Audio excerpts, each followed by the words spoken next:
welcome to Reyna Queen Speaks, episode 2. So, as you may know, I am a teacher and I'm currently working at a private school for 7-year-olds to 15-year-olds. That's the age range that I'm teaching. And my kids are brilliant. They always come up with really interesting conversations and questions, and sometimes they come up with really inappropriate questions, and not like, Reyna, how old are you? Or do you have a boyfriend? They ask those questions, but that's not what I'm talking about.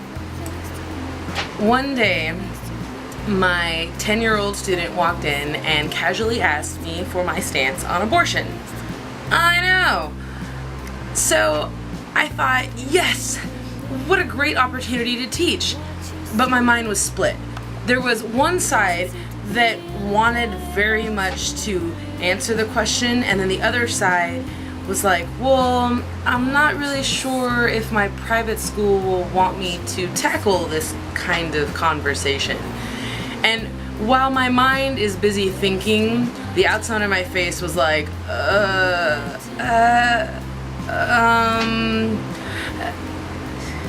See, I looked stupid, but my insides were about to burst. Clearly, the side that was like, I have to answer this question wins. And I thought to myself, fuck the private school. I'm the speech and debate teacher. I can teach them pretty much what I want. So let's turn this into a debate class. So that's what I did. I asked her to list the different sides of abortion.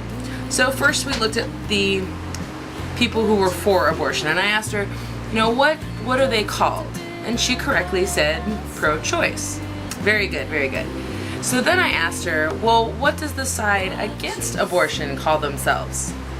And without batting an eye, she said, con-choice.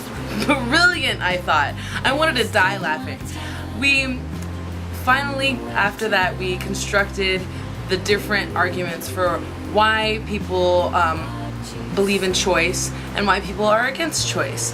And it became very clear that she understood the reasons why abortion should be a choice. She listed things like, sometimes women aren't ready to have a baby.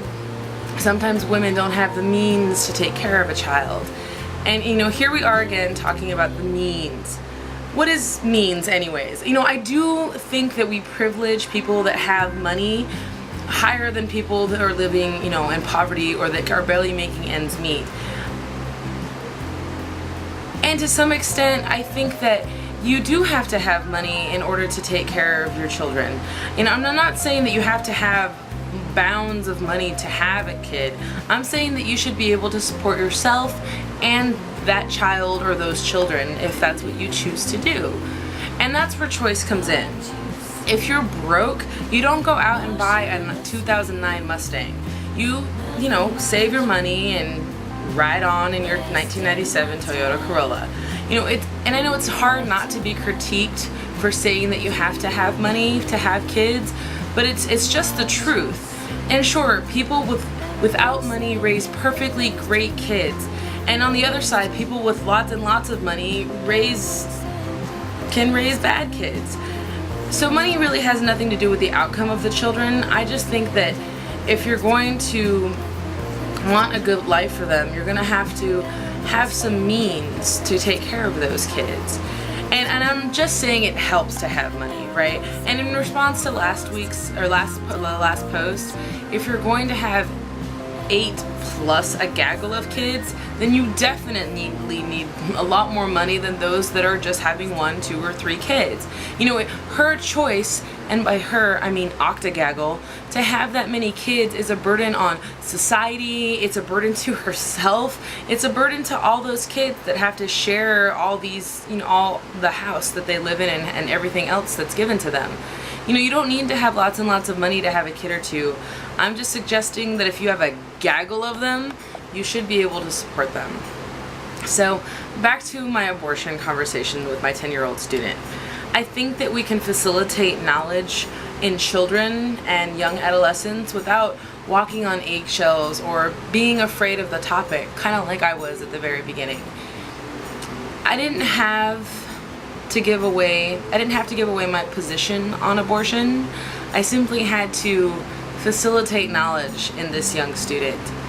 And I think that we should all go out and listen to young people and learn about what they have to say, because they might surprise you. So go out, teach, and thanks for listening to me speak. Peace. Turn me back into the girl I was when we met. I was happier then with no mindset. And if you turn to me like a girl takes to the wind, I'd jump